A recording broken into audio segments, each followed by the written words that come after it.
Hello అండి. So next మన breast feeding series లో కొంతమంది మదర్స్ వాళ్ళకున్న డౌట్స్ క్లారిఫై చేయమని అడిగారు.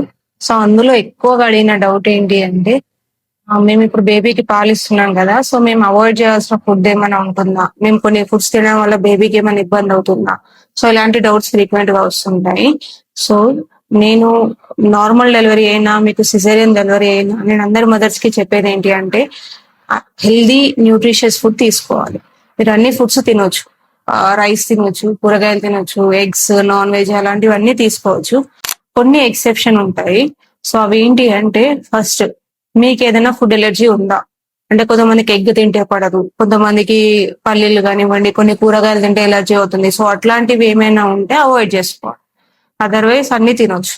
సెకండ్ పాయింట్ వచ్చేసి టీ, కాఫీ ఇట్లాంటివి మాత్రం ఎక్కువగా తాగకూడదు. ఎందుకంటే టీ, కాఫీ తాగడం వల్ల డిహైడ్రేట్ అవుతారు మీరు. సో మీరు డిహైడ్రేట్ అవ్వడం వల్ల ఏమవుతుంది, పాలు కూడా తక్కువగా వస్తాయి. అండ్ ఏంటి అంటే టీ అండ్ కాఫీలో కెఫిన్ అని ఉంటుంది. సో ఇవి కెఫిన్ వల్ల ఏమవుతుందంటే నిద్ర సరిగ్గా పట్టదు. అండ్ మీకే కాదు, మీ పాలు తాగే బేబీ కూడా సరిగ్గా నిద్ర పట్టదు. సో ఇరిటేట్ అవుతుంటారు, ఎక్కువగా ఏడుస్తున్నారు. అండ్ థర్డ్ పాయింట్ వచ్చేసి ఎక్కువగా spicy food, salty food, junk food ఇట్లాంటివి అవాయిడ్ చేసుకోండి. ఎందుకు అంటే సో అవి తినడం వల్ల మీకు ఇండైజెషన్, అసిడిటీ, బ్లోటింగ్ ఇవే కాకుండా డీహైడ్రేషన్ కూడా అవుతుంది. సో దాని వల్ల ఏమవుతుంది అంటే మళ్ళీ పాలు కూడా తక్కువ వచ్చేస్తాయి. ఓకే, అందరూ మదర్స్ గుర్తుపెట్టుకోవాల్సింది ఏంటి అంటే ప్రెగ్నెన్సీ అండ్ డెలివరీ అనేది చాలా స్ట్రెస్ఫుల్ కండిషన్.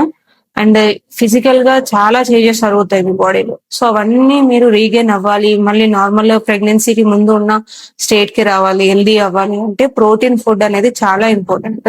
సో ఈ ప్రోటీన్ ఎక్కడి నుంచి వస్తుంది, పప్పులు అంటే pulses, egg and non veg. So వీటిలో ఎక్కువ ప్రోటీన్ ఫుడ్ ఉంటుంది. సో ఇవి కంపల్సరీ తీసుకోవాలి. ఇవి తీసుకోవడం వల్ల ఇన్ఫెక్షన్, చీము ఇట్లాంటివి వస్తాయని ఏమీ ఉండదు. Okay, healthy and nutritious diet తీసుకోండి. Eat healthy and stay healthy. Thank you.